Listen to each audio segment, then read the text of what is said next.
ఇప్పటికీ 2023లో పార్క్ తీసుకొచ్చినాము. ఇప్పుడు చంద్రబాబు నాయుడు వచ్చి 2 సంవత్సరాలు అయిపోయింది.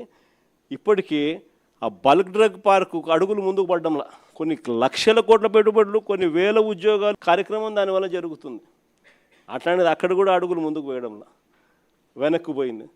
దాన్ని మళ్ళీ కాంప్లికేట్ చేస్తూ అక్కడ ఉన్న ల్యాండ్ సరిపోతుంది, ఆ ల్యాండ్ సరిపోదని చెప్పి ఇంకా ఎక్కువ ల్యాండ్ కావాలని చెప్పి ఇంకా అడుగులు ముందుకు వేసినారు.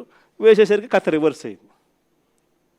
ఇట్లా ప్రతి దాంట్లోనూ కూడా అడుగులు ముందుకు వేయాల్సిన చోట ఈయనే కాంప్లికేషన్స్ క్రియేట్ చేస్తాడు, చేసి ఈయనే దాన్ని వెనక్కి తీసుకొని పోతాడు.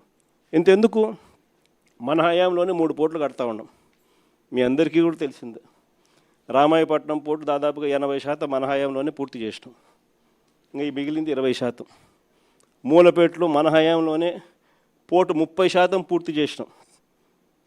మన హయాంలోనే ల్యాండ్లు పూర్తి చేసినాం, పర్మిషన్లు పూర్తి చేసినాం, ఫైనాన్షియల్ క్లోజర్ పూర్తి చేసినాం, డబ్బులకు ఇబ్బంది లేకోకుండా దానికి సపరేట్ బ్యాంక్ అకౌంట్ క్రియేట్ చేసి సపరేట్గా దానికి లోన్ శాంక్షన్ చేసి సపరేట్గా దానికోసం చేసినాం.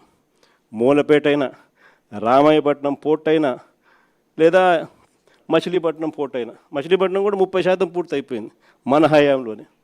ఈ రోజుకి 2 ఏళ్ళు అయిపోయింది. అన్ని చోట్ల పనులు ఆపేసినాడు. వీళ్ళకి సంబంధించిన వాళ్ళకి సబ్ కాంట్రాక్టులు, వీళ్ళకి సంబంధించిన వాళ్ళకే వాళ్ళని తప్పించి కాంట్రాక్ట్, వీళ్ళకి సంబంధించిన వాళ్ళకి కాంట్రాక్టులు ఇప్పించుకోవడంతో కనీసం అదన్న పనులు జరుగుతున్నాయంటే లేదు, అది కూడా అయిపోయినా. ఏమంటే తొందరగా పని అయిపోతే జగన్ క్రెడిట్ వస్తుంది కాబట్టి పని ఆపు. పనులు ఆపి ఆడ చుట్టుపక్కల భూములు మళ్ళా వీళ్ళ మనుషుల చేత కొనుగోలు చేయించే కార్యక్రమాలు. మచిలీపట్నంలో వాళ్ళు మొత్తుకుంటున్నారు. ఉన్నదానికి ఆల్రెడీ ల్యాండ్ ఇచ్చినాం, ఆల్రెడీ పోర్టు జరుగుతూ ఉంది. చెన్నైలో పోర్టు ఎన్ని ఎకరాల్లో ఉంది చెన్నైలో పోర్టు? ఇక్కడ వీళ్ళకు 2000 ఎకరాల్లో పోర్టు కడతారు, పైన ఇచ్చినాం. పోర్టు కడతా ఉన్నారు, ఆపేసినాడు. ఇంకా ల్యాండ్ అక్విజిషన్ చేయాలంట. వీళ్ళ బినామీలందరినీ పంపించినాడు, భూములు కొనుగోలు చేసే కార్యక్రమం చేస్తూ ఉన్నాడు. దాని తర్వాత దాన్ని మొదలు పెడతాడంట.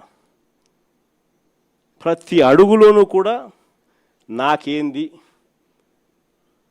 అనే పద్ధతిలో రాష్ట్రాన్ని దోచుకోవడంతోనే ఈరోజు ఎక్కడ చూసినా కూడా అడుగులు జరగబడుతున్నాయి. ఇలాంటి వాతావరణంలో రేపొద్దున 2029 ఎన్నికలు జరగబోతున్నాయి.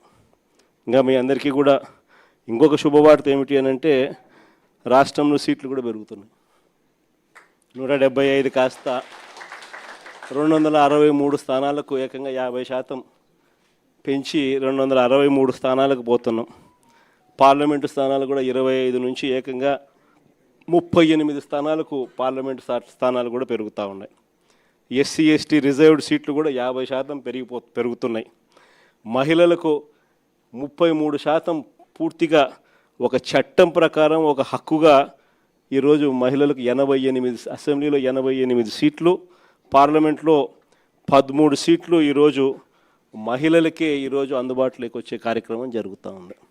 ఇది నిజంగా మహిళా అభ్యున్నతికి మనము ఆ టైంలో మన గవర్నమెంట్ ఉన్నప్పుడు మనం ఏకంగా చట్టం చేసి 50% రిజర్వేషన్లు మహిళలకు లోకల్ బాడీస్లోను, మహిళలకు నామినేటెడ్ పదవుల్లోనూ, మహిళలకు నామినేషన్ మీద ఇచ్చే కాంట్రాక్టుల్లోనూ, టెంపుల్ కమిటీస్లోనూ మహిళలకు ఏకంగా చట్టం చేసి 50% మనం రిజర్వేషన్లు కల్పించిన దానికి ఒక అడుగు ముందుకు వేస్తూ మహిళలకు 33% రిజర్వేషన్స్ ఇస్తూ ఏకంగా ఈరోజు 2029లో మహిళలకు మరిన్ని సీట్లు, మరింత ఎంపవర్మెంటు మహిళలకు కూడా జరగబోతూ ఉంది. కాబట్టి ఈసారి సీట్లు ఇంతగా పెరుగుతూ ఉన్న నేపథ్యంలో కార్యకర్తల్లో నుంచి ఇంకా లీడర్షిప్ ఇంకా పెరుగుతుంది. ఇది మాత్రం అందరికీ చెప్తా ఉన్నా. కార్యకర్తల్లో ఎవరైతే పటిమ చూపించగలుగుతారో, ఎవరైతే అడుగులు వేయడానికి సిద్ధపడతారో, ఎవరైతే నాయకత్వ పటిమను గట్టిగా చూపించగలుగుతారో అందరికీ కూడా జగన్ న్యాయం చేస్తాడని చెప్పి సందర్భంగా చెప్తాను. ఈసారి జగన్ 2.0లో మాత్రం ప్రతి కార్యకర్తకు చెప్తా ఉన్నాను. బహుశా మనం అధికారంలోకి ఉన్నప్పుడు కోవిడ్ ఉన్నది, మనం అధికారంలో ఉన్నప్పుడు 2 సంవత్సరాలు కోవిడ్ లాంటి విపత్కర పరిస్థితులు ఎప్పుడు ఎదుర్కొని పరిస్థితుల మధ్య బహుశా కార్యకర్తలకు అనుకున్నంత పేరుకు బహుశా నేను న్యాయం చేయలేకపోయి ఉండొచ్చు. పాలన మీద ఎక్కువ ధ్యాస పెట్టాల్సి వచ్చింది, బట్టల మీద ఎక్కువ ధ్యాస పెట్టాల్సి వచ్చింది, కాబట్టి బహుశా అంత ఎక్కువగా చేయలేకపోయి ఉండొచ్చు. కానీ జగన్ 2.0లో మీ అందరికీ కూడా భరోసా ఇస్తా ఉన్నా. జగన్ 2.0లో ప్రజలకు మంచి చేయడమే కాకుండా కార్యకర్తలకు మంచి జరుగుతుంది అని ఖచ్చితంగా చెప్తా ఉన్నా. ప్రజలకు జరిగే మంచి కూడా కార్యకర్తల ద్వారా మీ ద్వారానే జరిగించే కార్యక్రమం కూడా జరుగుతుందని కూడా చెప్తాను. కాబట్టి ఖచ్చితంగా రాబోయేది మంచి రోజులు. చూస్తా కన్ను మూసుకొని కన్ను తెరిచేసరికి 2 ఏళ్ళు అయిపోయింది. ఇక మిగిలిండేది కేవలం 3 సంవత్సరాలు. ఈ 3 సంవత్సరాల్లో కూడా ఇంకా 1.5 సంవత్సరం ఇలా గడిచిపోయింది అని అంటే ఆ తర్వాత ఎలాగో చివరి 1.5 సంవత్సరం నా పాదయాత్ర కూడా ఎలాగో జరుగుతుంది. ఆ తర్వాత చంద్రబాబు నాయుడు ప్రతిరోజు సినిమా చూపించే కార్యక్రమం ప్రతిరోజు కూడా జరుగుతుంది.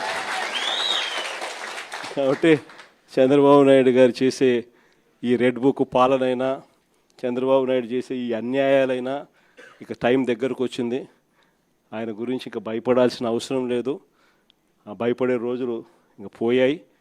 ఇక నుంచి చంద్రబాబు నాయుడిని గట్టిగా నిలదీసే కార్యక్రమాలకు శ్రీకారం చుట్టవలసిన రోజులు దగ్గరకు వచ్చినాయని మీ అందరికీ కూడా ఈ సందర్భంగా విన్నవిస్తాను.